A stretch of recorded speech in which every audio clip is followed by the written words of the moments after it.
Obviously there's a lot of unrest out there.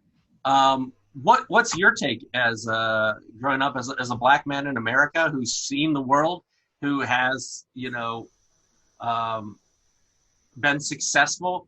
What is your take on what I guess we need to do going forward to make this to heal this country and make it a better country going forward? I know it's a lot of I try, complex. I try not to get too emotional about it because this is my third or fourth interview I had this week about this subject. Really? Which, yes, which is really good. And there's several articles that was written in Fort Wayne newspaper in this last couple of weeks. But one of the things that um, I firmly believe is this: people need to just, you don't have to agree, but you have to admit whether that you see it. A lot of people try to ignore it. It's so blatant. It's been out there. Now it's coming out because of the cameras. This has been going on for a long time. This is not a secret in the black community, but we've been taught to just turn your head, be tough, accept it, and keep doing what you need to do to get as far as you can go in life. There's never been a level playing field. It never has. When I walk out the house, it's not that I'm Walter Jordan or anybody special or I play basketball, I'm 6'8". I'm a black man. There's some things that come with that you have to be careful. You got to always be cautious of where you're at and what you're doing. Now, there's a lot of good things that's coming out of this movement. A lot of good things. Even when people misspeak, like a Drew Brees, who I have a lot of love and respect for. I'm a Drew Brees fan. I'm a diehard fan. I love me some Drew Brees. But when he misspoke, I always say this, and I use a sports analogy when I'm talking to sports guys. In basketball, as a coach and as a player, you're taught, whether you're on offense or defense, when you're on defense or offense, that ball moves, you got to move. Because if you're not moving, you're not in good position to help your teammate or to be a good player. Mhm. You're going to be on the bench. So when Brees made this statement, the same statement he made 4 years ago, same statement, the country was at a different place because people didn't want to understand what Colin Kaepernick was trying to get everybody to understand. This stuff is real. This stuff is going on. And people that wanted to use it as a crutch were saying, oh, no, he's disrespecting the flag, the American flag. No, no, he was not doing that. He had courage. He had courage to say, I'm going to stand up. I don't care if it costs me millions of dollars. I'm going to stand up and let people know this is going on.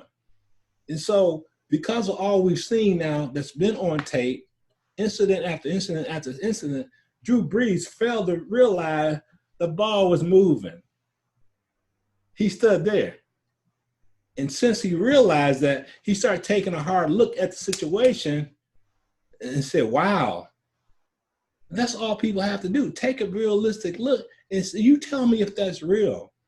You tell me if it's real for us, our government, to not respect subpoenas. And if we did that as American citizens, what would happen to us if we got subpoenaed and we wouldn't respond? What would happen to us? Or we deny and say, no, we're not going. What would happen to us? Let's be real. But yet and still you see innocent people of color being killed on the street by police officers supposed to serve and protect. And you see people killing blacks and white and getting 1-2 year sentences or no time at all in jail. Somebody tell me, is something wrong with that? All we're saying is just be honest. Are we better than that? Are we human beings? Are we animals? And if that officer had put his neck like that on a dog, what would happen to that outrage with these people in this country? On a dog. So don't treat us like we're no better than a dog. And that's the frustration. Now we have our own self-inflicted wounds that we have to correct in our community. I should be just as upset when I see black on black crime as I do white against black. If not, I'm a hypocrite. And we in our community have to do better. We must do better. We have to be internal as well as external. We got stuff we need to fix, like everybody do. And sometimes we can't handle the truth. Lynn, we just can't handle the truth sometimes. I'm being flat out honest. And that hurts me. Like you wouldn't believe, because we can't handle the truth.